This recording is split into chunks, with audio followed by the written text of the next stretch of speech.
সকলকে স্বাগতম জানাচ্ছি বৃষ্টি ভেজা দিনে। দর্শক, এই মুহূর্তে আমরা রয়েছি রাজবাড়ী শহরের প্রধান একটি স্থান অর্থাৎ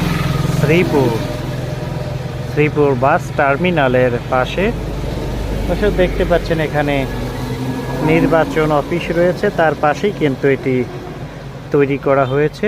জুলাই আন্দোলনের যে স্মৃতিস্তম্ভ সেটি দেখুন এখানে তৈরি করা হয়েছে। বেশ কিছুদিন আগেই কিন্তু এখানে কর্মযজ্ঞ চালু হয়েছিল, তো আসলে আমরা ভাবতে পারিনি এখানে কি তৈরি হবে।